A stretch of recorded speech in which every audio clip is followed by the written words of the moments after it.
Vulnerability is optional. If you don't want to have any true friends. This is Just Be Well, the channel about whole life wellness. I'm Dr. Sult, a medical doctor and functional medicine practitioner. I'm Elizabeth, an RN, and also the wellness coach here at Just Be Well. So today we're talking about vulnerability. You know, there are a bunch of myths about vulnerability. Like it's a weakness. Mm-hmm. Vulnerability is not a weakness. And it's different. You know, we think maybe that people who are vulnerable, they overshare or something. We're not talking about oversharing. No. We're talking about being vulnerable. And that's something very different. In fact, we'll talk more about what vulnerability really means in just a minute. We don't have to be vulnerable. Another one of the myths, right? We don't have to be vulnerable. As we'll talk about in a few minutes, vulnerability is crucial to anything that resembles self-awareness or true friendship. Mm-hmm. True connectedness with others. Absolutely. And then lastly, the third myth, we need to build trust first. Mm-hmm. When in reality, it's being vulnerable with others and developing those friendships that builds trust. Exactly. We get it backwards. We think that we have to build trust before we can be vulnerable, but the truth is vulnerability is what creates trust. Yeah. Listen, stay to the end because we got some great stuff for you, including some downloadable materials and an opportunity to join our community and continue this discussion on free webinars and free Q&As and all kinds of stuff. There is no courage without vulnerability. That seems backwards. Seems backwards, yeah. What does that even mean? Being vulnerable, showing your true self, who you are, your ideas, your thoughts, your beliefs with others takes courage. The definition of vulnerable is a state of being exposed. So if you want to talk about, heroic activity, think about a battlefield and, you're running across an open range of fire to grab your buddy and drag him to cover. That's vulnerable. There is nothing more vulnerable than that. And that's really what we're talking about. Every time you open up and become vulnerable, you are exposed. And that requires courage, and it is required for courage. Yeah, if you think of, the true tribes, like you said, on the battlefield, those relationships formed are like no other relationships. The relationships I form when I go away for a weekend on a retreat and I let down all my barriers and I am me. I just, it's safe here. I can be me. The relationships I form there are lasting connections. They're different.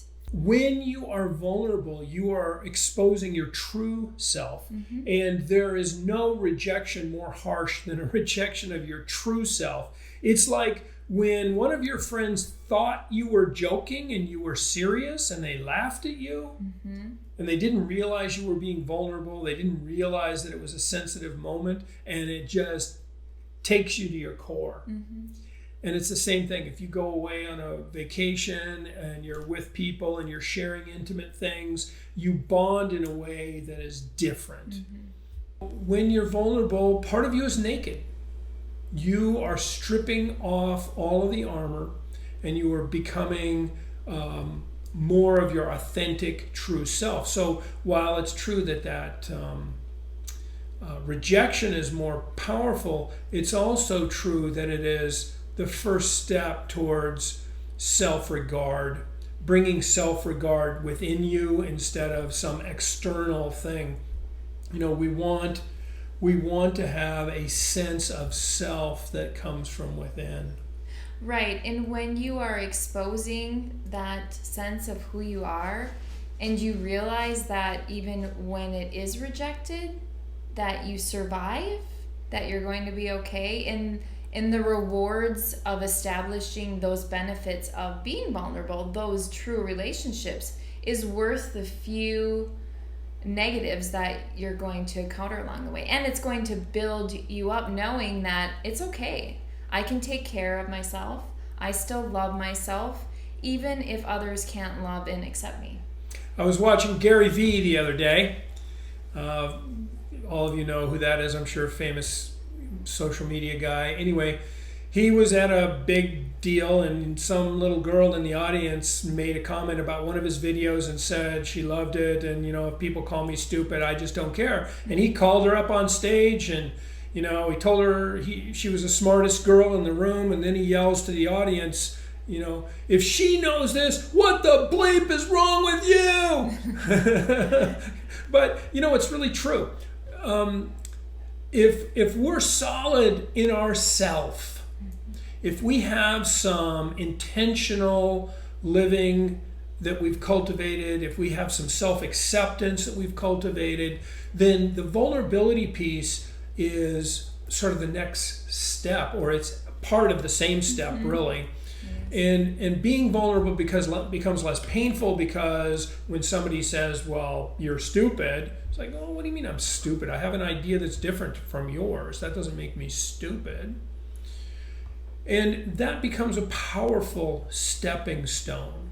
Rather than, worrying about, oh, they might think I'm a failure. Yeah, well, you know what? You might fail.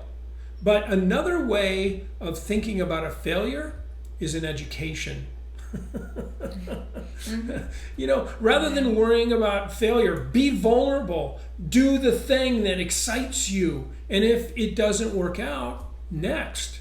You learn something. So if you still want to do that thing, whatever that thing is, if it's a personal growth thing, or a business thing, or a whatever thing, if you still want that thing, you just learned a way not to do it.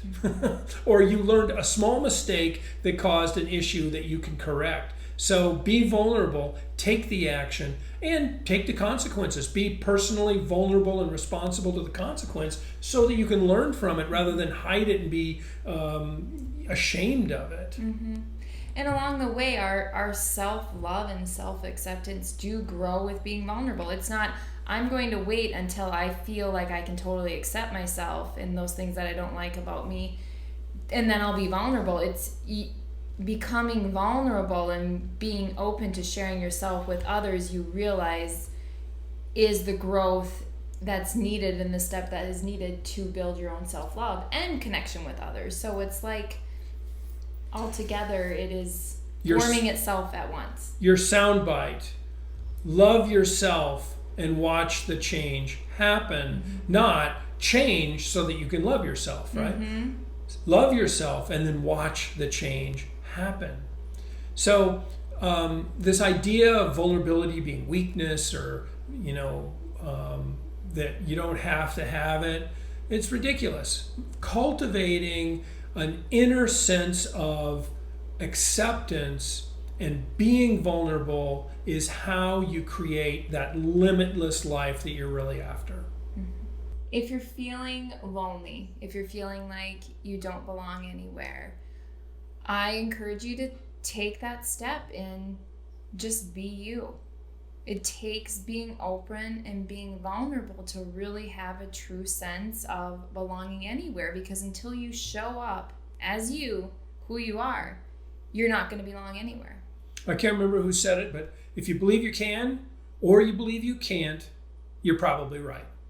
And if you believe people don't like you, well, you're probably right. But if you take the step of being vulnerable, you're going to be surprised that people actually do like you. This is Just Be Well, the channel of whole life wellness. We use functional medicine, which is involved in everything from emotional, mental, social, spiritual health, all the way down to the nitty-gritty of biochemistry and digestion and elimination and all the details. So if you like this kind of content, please like, subscribe, thumbs up, hit the bell, all the things we know how to do, and we will see you next time. Thanks. Thank you. Bye.